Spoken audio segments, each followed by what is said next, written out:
You're listening to All Marine Radio on the All Warrior Radio Network. All right,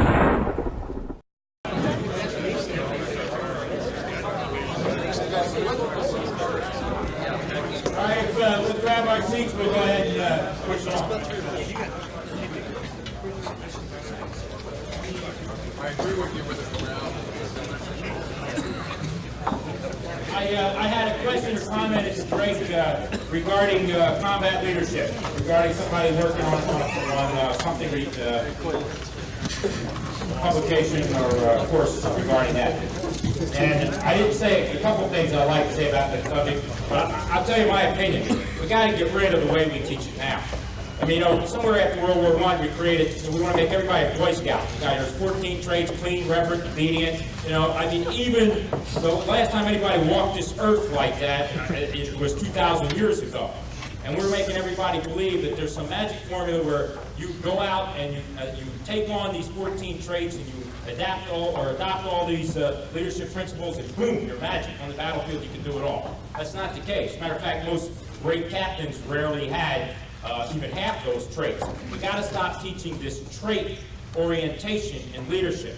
That's really not what gets it. There's 3 basic traits you need, as I described, but we got to start making people more decisive, more knowledgeable. We got to focus on what really wins.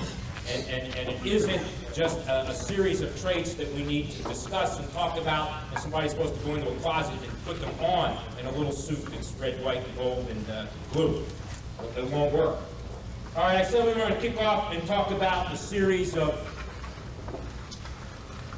maybe concepts. One I'd like to talk about, some of these we've beaten to death, but I'll bring them up again and maybe they can generate some discussion here. One is the objective. Remember I told you one of the biggest problems a commander has is figuring out what he wants to do. That's true. I see that all the time. Battalions, and regiments, and divisions, and in myself. Given this situation, what the hell do I want to do? Come to grips with this. I need an objective. I need to figure out what the objective is. Now, in my terms, this is the focus of main effort. The objective, what I want to do. The focus of main effort is not one of my battalions. That may be my main effort, but it is not the focus of my main effort. The focus of my main effort is my objective, my aim. I'm glad I used that term because Colonel Boyd did too, so I was glad to see aim all the time. I like that. Better than objective, because objective in our mentality means crusades around physical things, terrain. So it's better to think of what the hell you want to happen, the aim of all your actions. It is 99.9% of the times on the enemy and something you want to do to him. I think, and I was confronted with this, I had a big discussion at dinner with somebody back here regarding times when it may not be articulated in terms of the enemy. I think there are times that there are other things that might be expressed in your mission that might cause you to have an objective and express it in terms other than the enemy. An example, you're going to land and seize a port and airfield. The enemy doesn't immediately threaten it, he will shortly. Your job is to grab it as quickly as possible, make it serviceable, introduce follow-on forces. You boom in there, and you may express this objective where it really is geared to those 2 physical objects. That port and airfield, it's being grabbed intact in a short period of time, it's being maintained and secured, and being rendered operable as soon as possible.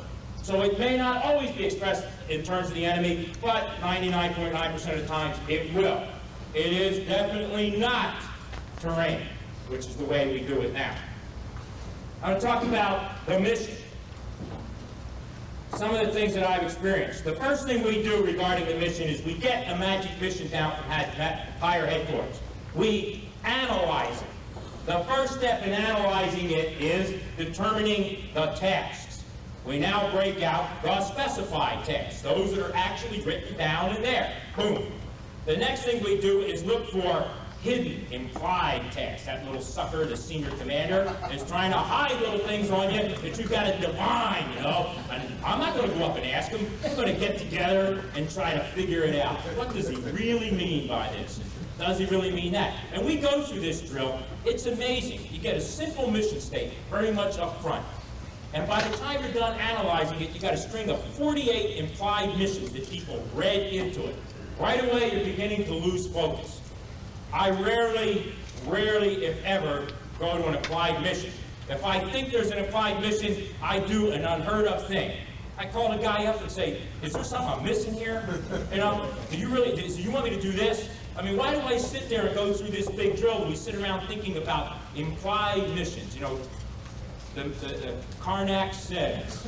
I mean, I don't think that you need to do that. The system shouldn't be designed to do that. The guy ought to tell you what the hell he wants. And if you're in doubt, ask him. It's important to prioritize tasks. And again, this is something the boss may need to help you out with. But I got to know which tasks are important. I'm trying to achieve focus here. Too many tasks will kill you. You know, and I really think you need to get focused. And even the tasks you get have got to be put in priority. I insist that my tasks and my subordinate tasks and the tasks I get from higher headquarters have to be put in a priority. There is a number 1, there is a number 2, there is a number 3. So it's clear cut. Now, some people line up priorities sort of horizontally. You know, I like to do it vertically. You know, make no doubt about what's important. Commander's intent, we kind of beat around. I told you the commander's intent starts the first day you take command. You have to begin expressing your command, your intent. The problem we have with commanders today is they're seen but not heard. That's the trouble. More commanders have got to get out and teach and talk and expose their thoughts, let themselves be challenged. That's the beginning of intent. You express intent then when you issue the order.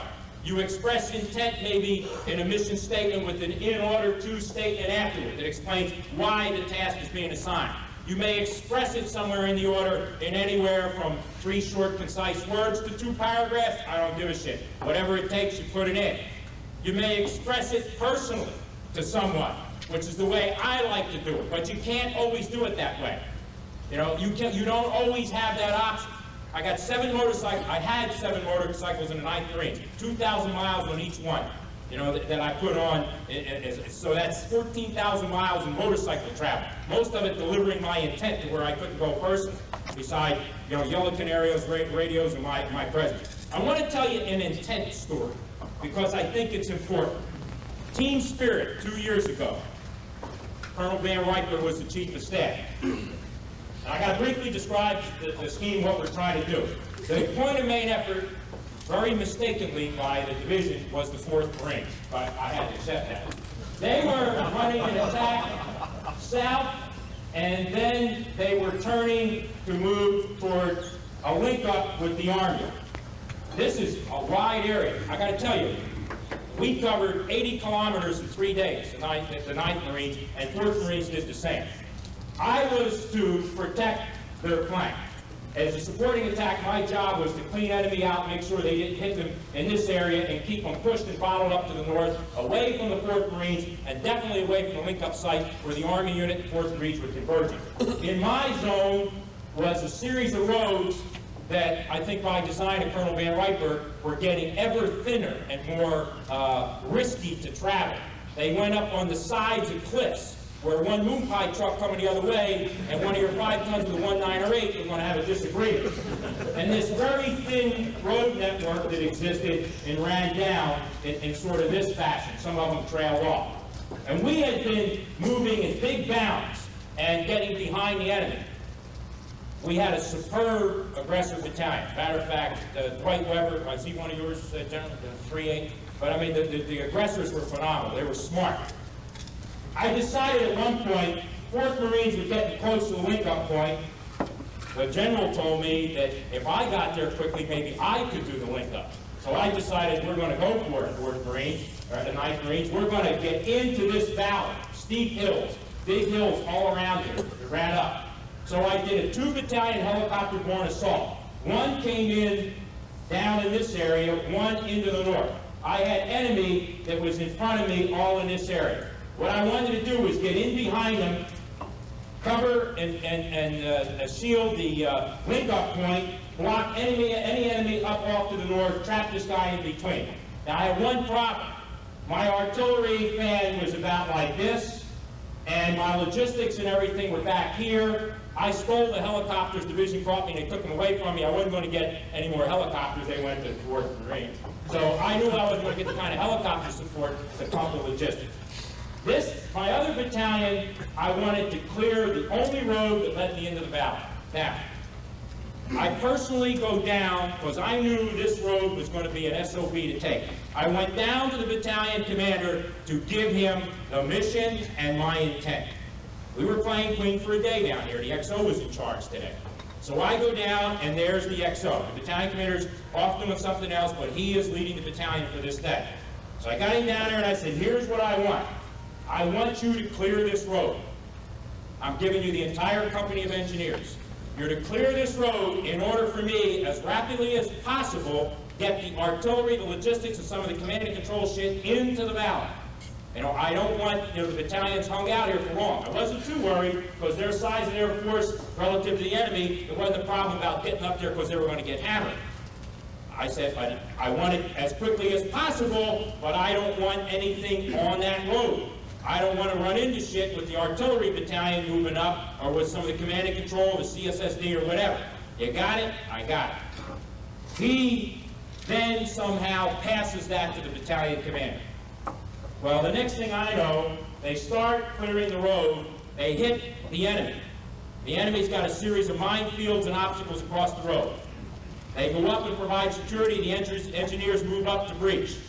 All of a sudden, the battalion commander decides, I'm leaving the engineers, I'm going to go chase the enemy.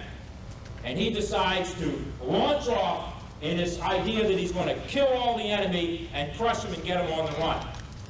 Dwight Weber, the aggressor battalion commander, very shrewdly peeled off some of the enemy, the small units to the north, took the bulk south, stayed in contact with that battalion and moved and drew it off down here. And then his little units from the north fell right back in on top of the obstacles.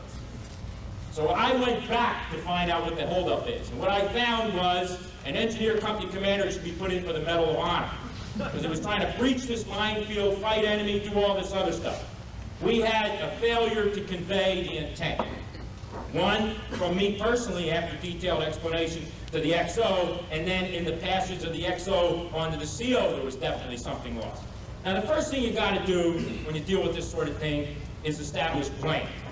Now, I feel it's like I start out by saying it's like communications. It's the responsibility of higher headquarters, therefore it's my fault. Well, then there's now we got that out of the way. Blame has been fixed. I've accepted it. Now we can talk rationally about this, So we got into a big discussion about why this happened. And there was a big misunderstanding. I bring this point up because it's easy to talk about commander's intent, how this clears things up. Human beings hear what they want to hear, or they hear different things. In the map exercises we do, when I give the commander's intent, they're required to stand up, each of them, and then tell me what they understood by the intent. We tell each other, and then how they would execute it. And you'd be surprised at the disconnects in these map exercises. But after you do them over and over again, you'd be surprised at how much now closer together we come. This was a relatively new battalion. He hadn't been through the process. So there's training in giving and understanding the intent. We talked a lot in the last couple of days about establishing and giving intent. No one here has talked about how to receive intent. I don't think. I didn't hear it discussed. There's two sides of this thing. The guy that sees it has got to hear it right. And sometimes he doesn't, or he hears it through his own filters, and it isn't exactly the same. So sometimes you got to get the guy to talk back to you and tell you what he heard, to tell you what he thinks he's going to do. That's your little gauge, is to understand maybe how he grasped it. This is not easy. It is not easy to do. It doesn't work very well a lot of times. I picked up a little something I'm going to show you later on. I read something from Rommel that said, when you form combined arms teams, it is sometimes necessary to designate primary elements or a primary element. And I thought about that for a while. And I said, that's a damn good idea. If here I would have given that mission but said the engineer company is the primary element of that combined arms team, BLT-13, that guy could have never missed one thing. That function that the engineer performs is his primary function in that combined arms team. It's the thing he's got to secure, he's got to promote, he's got to protect. That might have been communicated, in that case, by designating a primary element. And I thought that that might have helped solve the confusion. He wouldn't have abandoned the engineers back on the road, maybe. But it might help.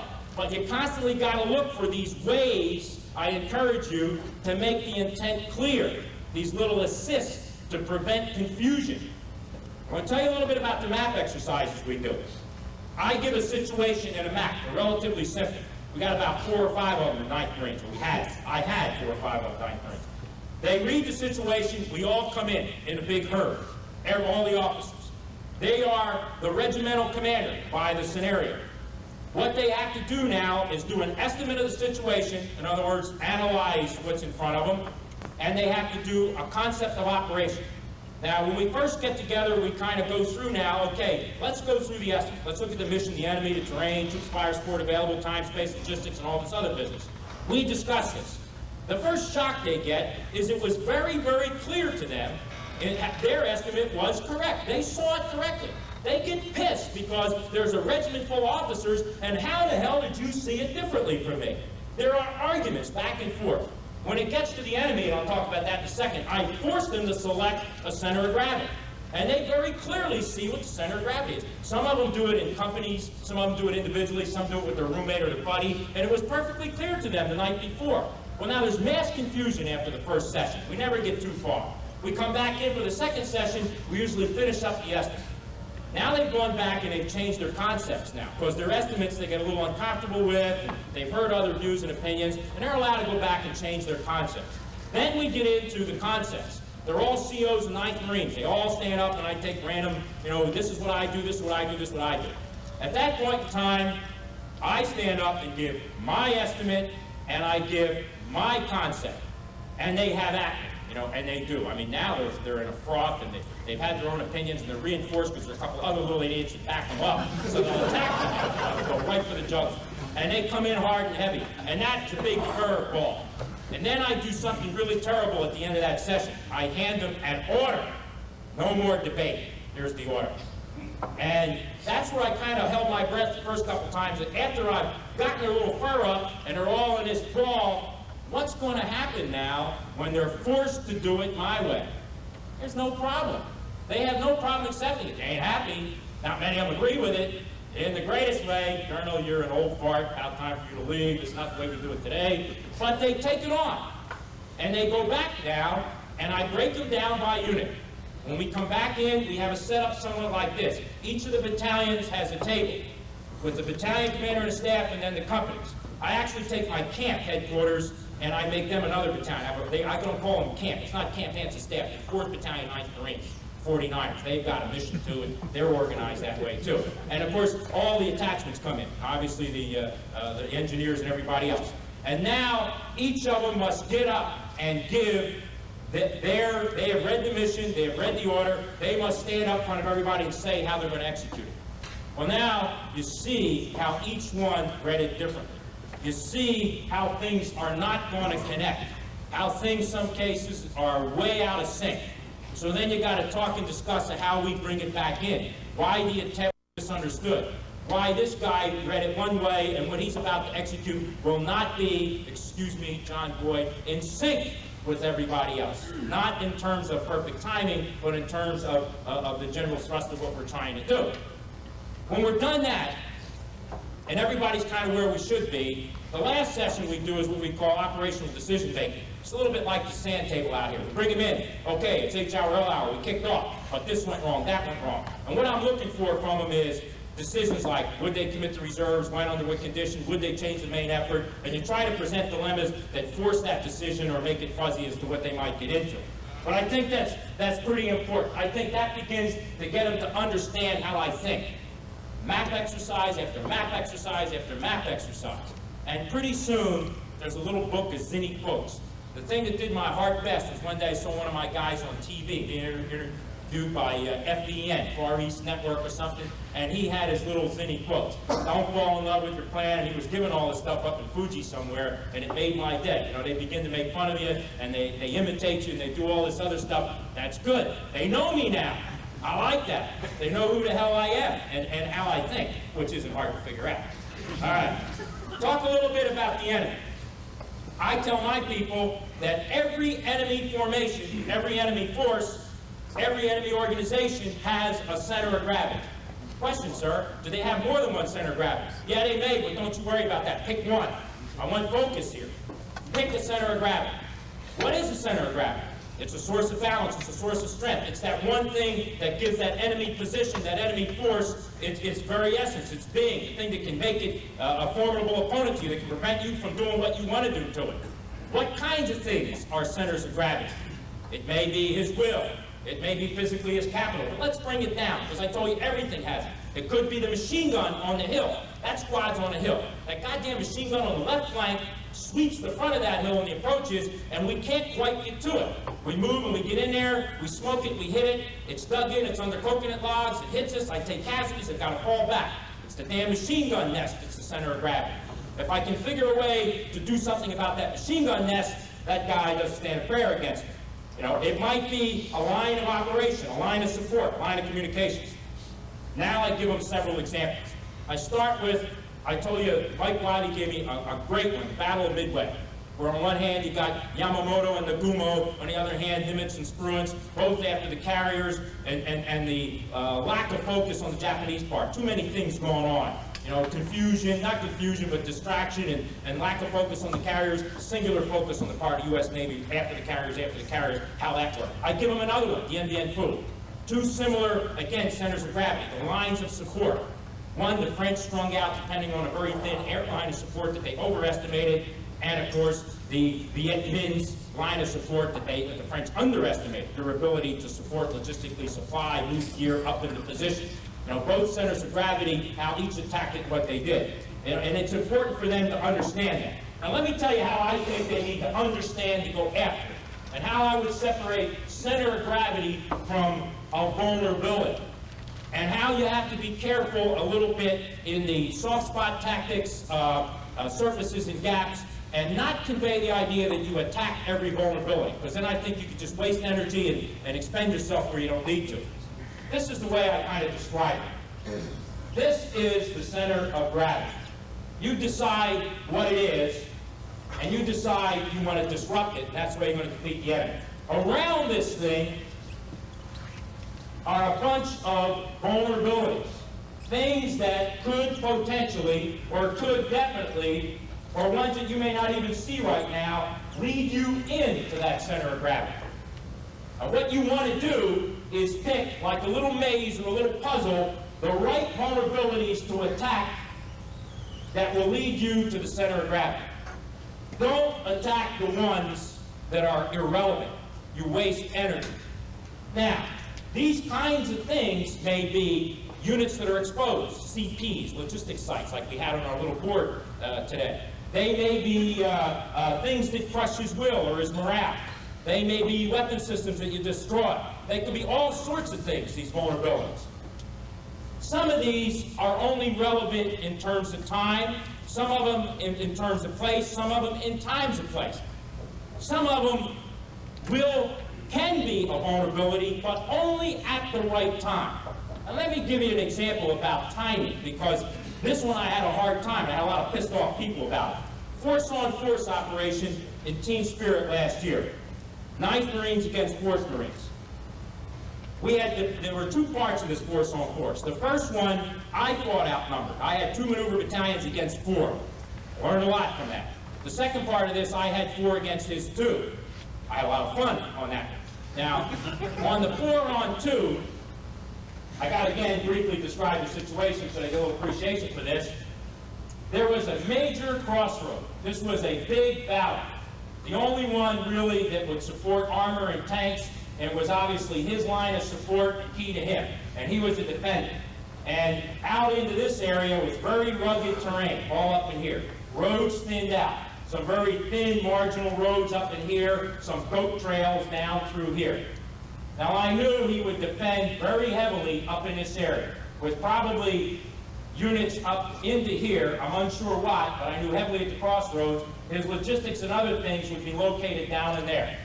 What I wanted to do, my intent was to try to get back into here behind him to disrupt his logistics, his command and control, and back into that soft area. If I could turn him and get back in there, you know, I really felt that was the center of gravity, his reliance on that line in that main valley. First thing I wanted to do was fix this unit. I ran an attack with the Armored Assault Battalion up here, a heliborne assault with another infantry battalion that supported the attack and began infiltrating down onto the line in a very shallow area. That attack was launched. I didn't know what was out here. I was afraid he might try to come out and attack me. I don't know how far he was thinned out, in what direction. I used LAI battalion initially in a feint. They ran up, showed themselves here to make me think we might be trying something very shallow or narrow in here, and then they raced around to sweep our left flank and to come up and to come into here to check this. Eventually, LAI was to be my main effort. I was going to spring them for the attack in the rear. What I wanted was a fight today in here, which I knew I could win with the 2 battalions and the combat power on that, but it would be long drawn out because they were dug in. I infiltrated 1 battalion at night for a fight the next day down through some very rugged terrain.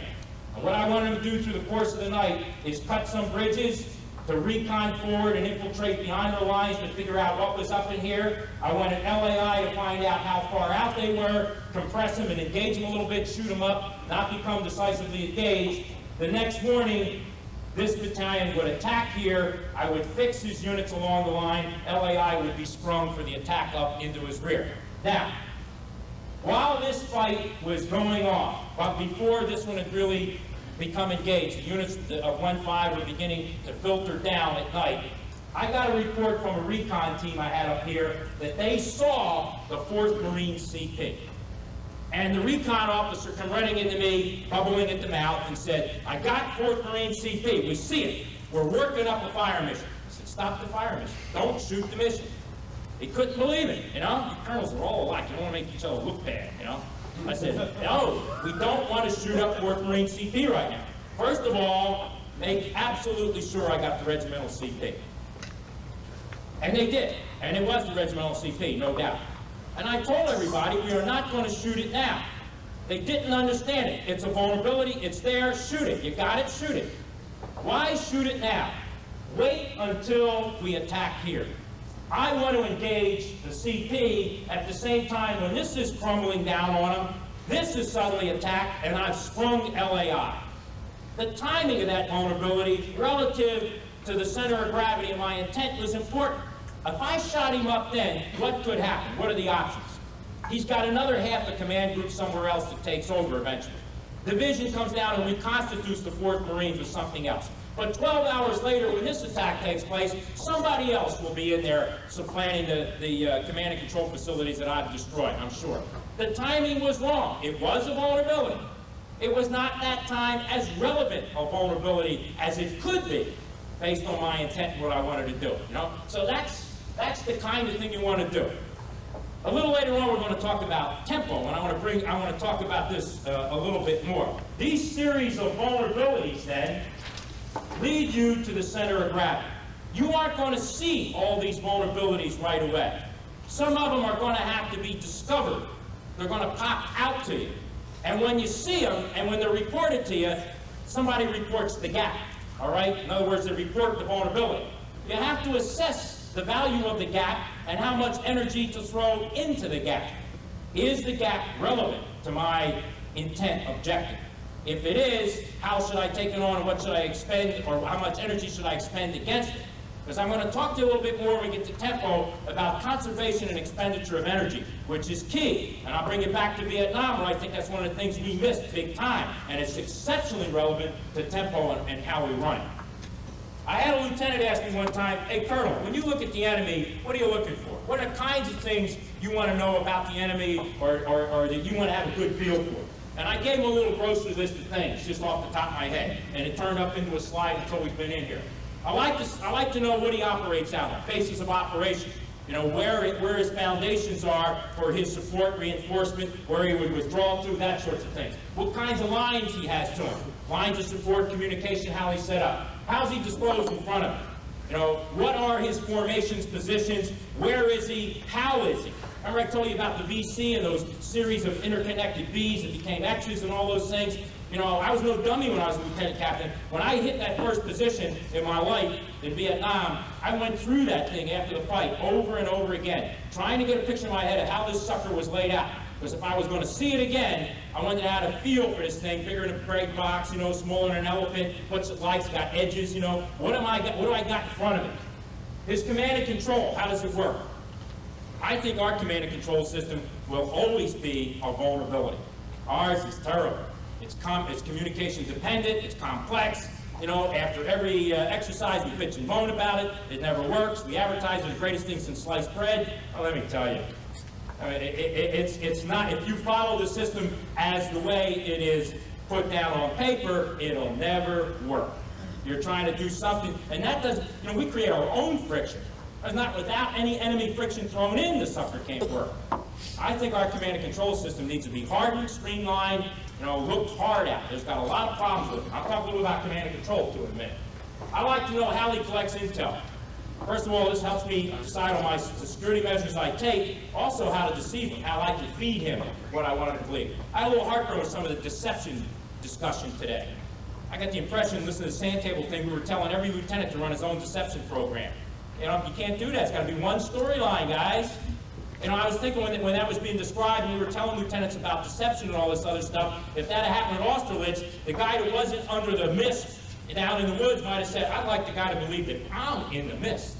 Now, that would have really screwed up Napoleon's plans if one of those little gomers that was outside the mist decided to convince the guy in front of him that he was in the mist. I mean, it kind of wouldn't have gone along with Napoleon's plan. You got to have one storyline. You know, deception, every little squad leader doesn't do his own deception. Or you will, again, get inside your own OODA loop, you know, and unravel yourself in a heartbeat. So, you know, deception is a nice word. We all want to have some. Wherever we draw it, Italian supply or whatever, and however we apply it, we're going to get ourselves in trouble. So deception has to be done with a storyline from the highest levels and very carefully orchestrated, or else it becomes ridiculous. You're going to have a laughing enemy at the other end. I like to understand his style of operations, how he operates. I go back to Vietnam again. I really had tried to understand the VC. I wish I could tell you, well, I mastered, understood their tactics, how they thought, whatever. I did not. I talked to a lot of VC NVA prisoners. I spoke a little bit of Vietnamese because they sent me to school down at Fort Bragg. And of course I had my little buddies there who could speak to them. And I really tried to figure them out. I can tell you another thing, because Mike Wiley brought this back to me in something he said about your frame of reference. The best times I ever had in Vietnam, if I had to ring up the times I did something okay to good, something strange happened. When I was at my best as a company commander or even as an advisor, I began to realize I had a picture in my mind of the enemy commander. I don't know why that popped into my mind, but I had this picture of this other captain over there in a little khaki uniform, you know, with his little chopsticks and shit. But I had this vision of this guy. And I was hearing him think, and I was considering what he was doing. When I didn't have that vision, when it automatically popped in my mind, I was confused and mixed up. But when I always got that vision, that sort of view of things from the enemy side, I was always better. I felt. It seemed that way. It seemed to turn out that way, that view. Understanding him is key. I know guys who went to Vietnam and spent 6.5 years there in one case. And he didn't have a clue about the Vietnamese. He totally did not understand their culture, their people, the purpose, what we're doing there, the enemy, or anything else. But he was there for 6.5 years. You know, so understanding who the hell you're fighting is important. Now, I berated terrain and put it down a lot. Now I'm going to say a few things that will seem to contradict. I teach a class on terrain appreciation to my officers. It's a long class.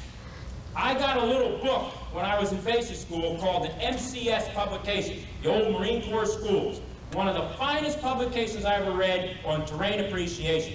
It taught me map preparation. It taught me how to do go, no-go maps. It taught me how to streamline, ridge line, to highlight the lines of communication, all sorts of things like that. And I spend a lot of time preparing my maps. I go over my maps in a lot of detail. I try to get a mental picture of the terrain from that little glossy laminated map sheet. And when I go out there and the picture isn't what I thought it would be, I get pissed at myself and I go back to my maps to try to figure out why I couldn't make that association. You have to spend a lot of time on terrain. You just can't fall prisoner to making terrain the end unto itself. Lines become important. I told you, I mentioned a little bit about the VC. I talked to one, I think it was a North Vietnamese lieutenant one time, as to why we could never find these suckers. What we did is, you know, we went to all the hilltops, you know, we H&I'd them every night, we did helicopter assaults, and we patrolled all the valleys, you know, we ambushed all the trails and rivers. These suckers, we could never find them. What he said they did is they used to pick a contour, a level, a contour line, imaginary one. And let's say this is the hill. They'd pick a line. They knew the crazy Americans put LZs and HNI the shit out of all the high ground, and they knew they walked around on low ground. So they picked a level and walked that level. So from above, what you might see is a path that might lead them. It was long, it wasn't as tiring because they didn't go up and down like we tended to do, but they tended to operate somewhere in the middle. You know, they could adapt if we tried to find that, but they tended to move on to a plane different than ours. Trying to determine where lines of operation, lines of support are, what the natural flow is in an area becomes important. Terrain is only important relative to the enemy and the mission, and you've got to make that assessment. It is not an objective. The first thing I would do is never teach terrain objectives in Quantico. Now there is a dramatic, radical departure from what we would do. Get rid of the goose eggs. Do never designate terrain as an objective. Try that. I'm going to tell you something else a little later on. It'll make you surprised. We'll make that the first surprise. 2 years we ran it that way. People had trouble with it. General Van Riper sent the 3 out with wire, was it, down to see me, who had a lot of trouble with that. Because we never sent overlays up, and we never designated terrain or anything else. They got a blank piece of acetate, 9-3 scheme of maneuver. I know it's crazy. There it is, blank one. So he comes down and says, you have to have terrain for focus. You have to. I gave this pitch over at Command and Staff College last year, and the Israeli jumped up and was going to kill me, you know. You can't do that. The junior officers have to have terrain. They need it. It's a crutch. My officers better be better than needing crutches, you know. Draws their focus off where it doesn't need to be. Our own forces. Troops and fire support available, our own forces. The most tricky part of this art of commandership in combat is generating combat power. It manifests itself in how you organize for combat. In my mind, that's the thing that fascinates me more than any other decision I make. I think the idea of a center of gravity is the one key, number one concept you have to grasp to understand all this. The one key, most important skill a commander must have is the ability to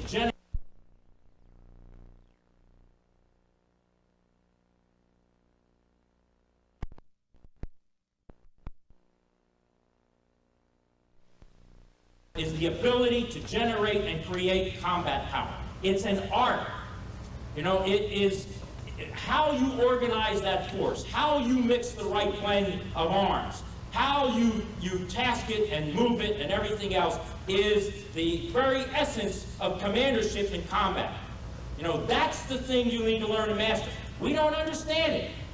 1 platoon engineers for you, 1 platoon engineers for you, 1 platoon for you.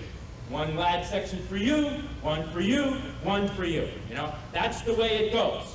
And do they ever change through the course? Do we ever transition combat power? No. I got to tell you something.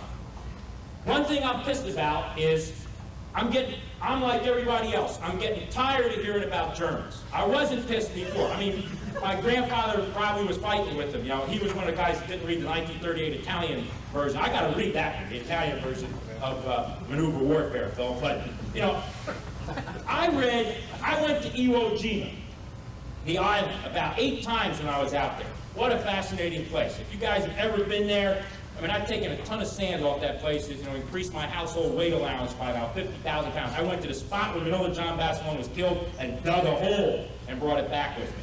You know, I became fascinated by that battle because of the island being untouched. General Van Riper and I, we crawled through the caves, you know, all the things that are still there. And just the sheer amount of violence and shock and the things that went on there are just staggering the imagination.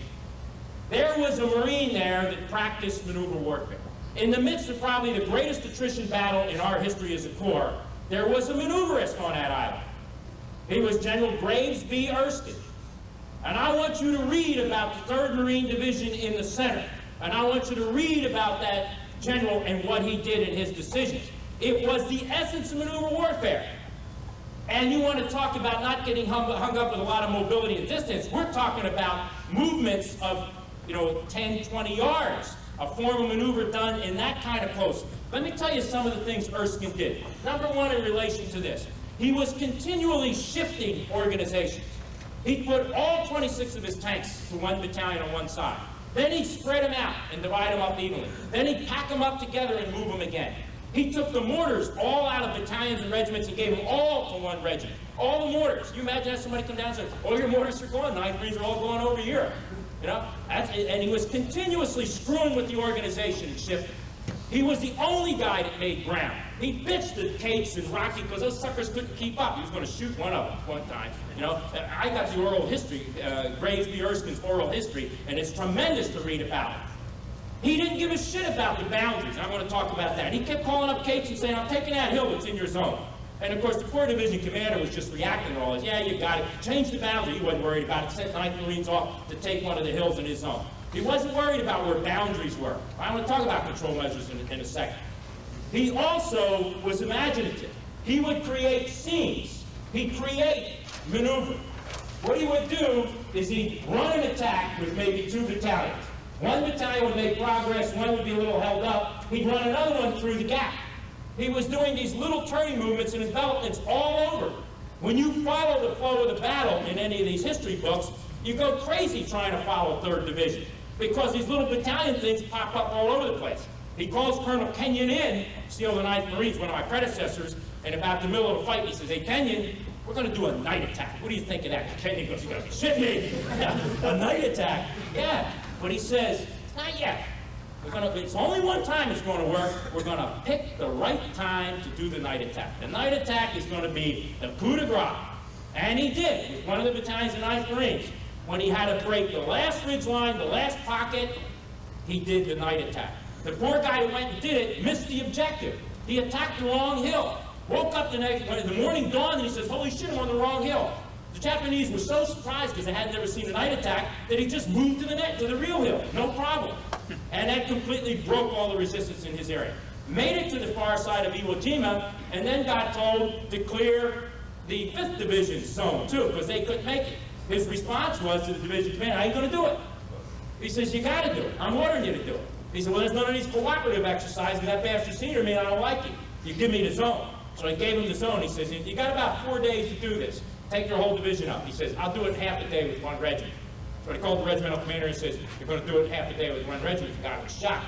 He did it with about 17 casualties. Cleaned up the last resistance up there toward Bloody Gorge. But read about Erskine, the very essence of maneuver warfare. Not in Cax-like 29 palms, Russian steppes maneuver. Read about the 1st Marine Brigade in Korea. I think that the essence of maneuver warfare is there, and fighting the MAGTF is there. We need to look back in the kinds of missions we will most likely get and into our own heritage to see those few officers that we had that did in fact practice this art. I think that a couple points I would make regarding mobility. There's such a thing as I call a mobility continuum. Let me tell you what would happen as I saw at basic school, or not at basic school, Command and Staff College, and I see a lot of times in exercises. We're going to do a helicopter-borne operation. The scheme is great. Let's put it in the context of an amphibious operation. Bad guys are lined up over here somewhere, and we're going to make this landing, come in, do some magnificent movement. But what we want to do is launch this helicopter-borne force a little early, get him astride this guy's lines of communication, and this is going to be the thing that really screws him up. A helicopter-borne force in his rear.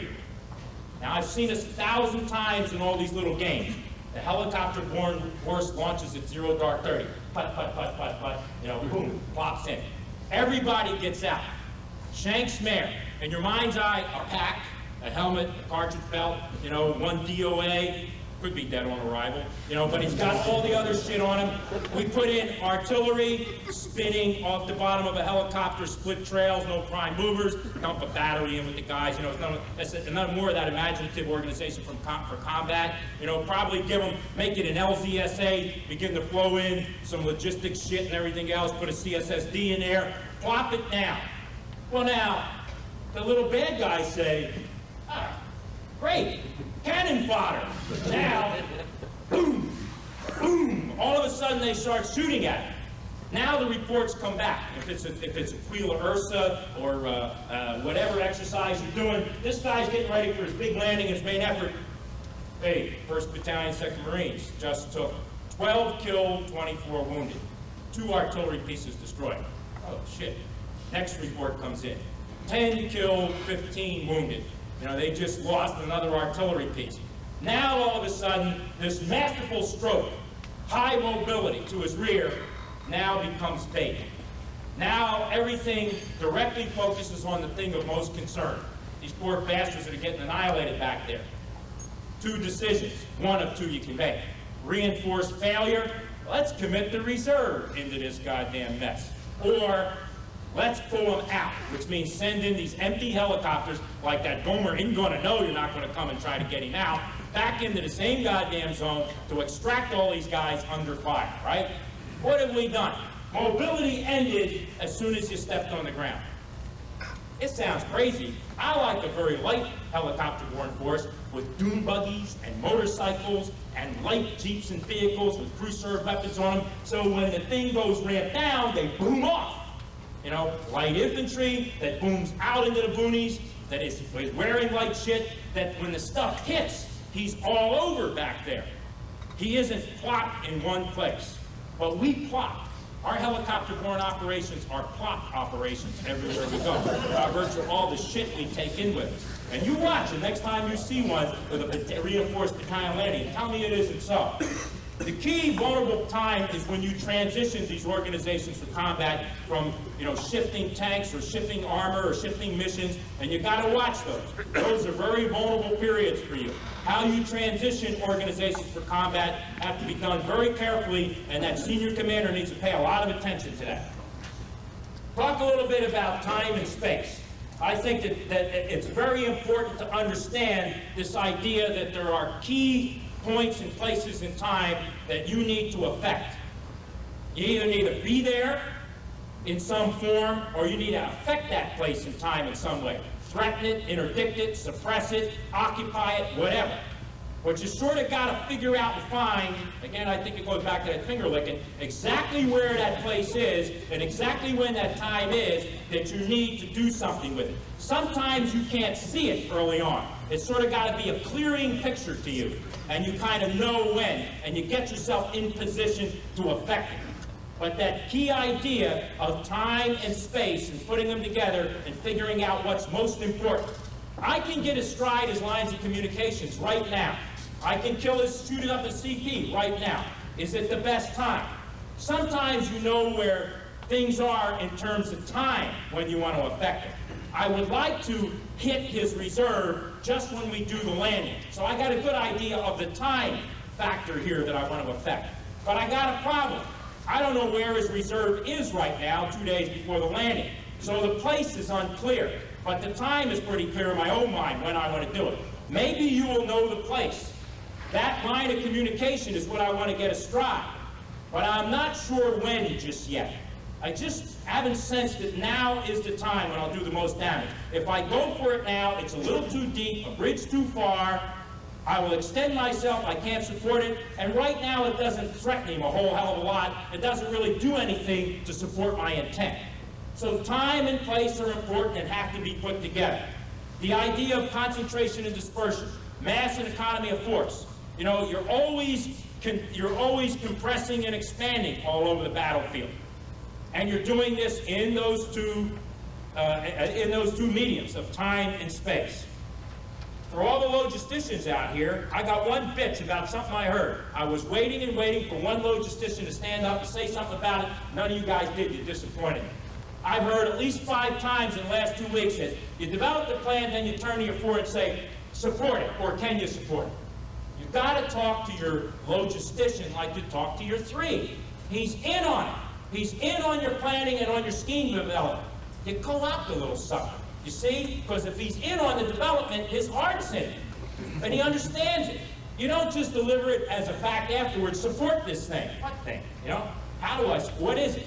The logistician has to be involved in the planning. When I go forward to my battalions, I take my 4, not my 3. When I go to visit battalions, I take the 4. What's the 3 going to do for the goddamn battalion? 4 can do a whole hell of a lot. Check him out. How's your temperature, you know? You got chow, water, everything going okay? I want the 4. Sustainment's my obligation. I want to do these things. Now, I mentioned something up here called logistics of opportunity. I don't like this idea, this phrase, and I know what it means, and I agree with the meaning, but I don't like the term command push in logistics. You know what? I got an uneasy feeling that in the middle of some operation, I'm going to turn around, as it happened to me, and the refuelers and all the shit are coming down the road with their lights on in the middle of my night attack. It's your turn. It's your time. We push the shit up to you. Take it now, Colonel, or screw off, you know? I don't buy logistics that way. You know, and I don't refuel, rearm, and do this shit to the force as a whole. Now, John Boyd and I alone talk about culminating points. I like to think of culminating points in terms of sustainment. There are certain measurable things that you can determine culminating points on. One example I use is fuel. I mean, here's an example. I know if this guy's got so much fuel that in so much driving around, dicking around, everything else, he's going to go bingo. You know, I'm looking at a culminating point. I don't want that culminating point to happen in the middle of an event that I want this guy to take part in. I look for the opportunity to provide sustainment. I go down and measure the condition of my subordinate units. And you look for that right time to pull them offline or to bring the logistics up. I would like to say it's logistics pull by me. It's not command push me up onto the guy. You know, it's a cooperative thing. Now, the commander pulls his logistics at the right opportunity. Logistics and sustainment has to be thought of in a tactical context. The when and the where and the how, you know, and where it fits in the flow of time and space and everything else has to be blended into the tactical thinking and scheme. If you separate it and make it an administrative thing, you're going to die, and your timing is going to be terrible. It's not going to be coordinated. You need to understand that. I want to say something for 3rd FSSG and General Mulqueen. They understood maneuver warfare. They organized and they provided the logistics to meet a maneuver battlefield at great cost to themselves. But I'll tell you what, I wish the other components of the MAGTF could have understood it like the FSSG did out there. I did more of this discussion with the FSSG officers than I did with the officers, any other officers of the division, the wing, or anybody else, or any of the command elements. There was more of this kind of interchange with those logistics officers in that group than any place else, and they truly understood the idea. Hello. Huh? How about if we take the break, though? Because she wants to sell some beer, all right? And I need one. Why don't we take 10 minutes, come back, and then we'll go through another session. I don't get it. You're listening to All Marine Radio on the All Warrior Radio Network.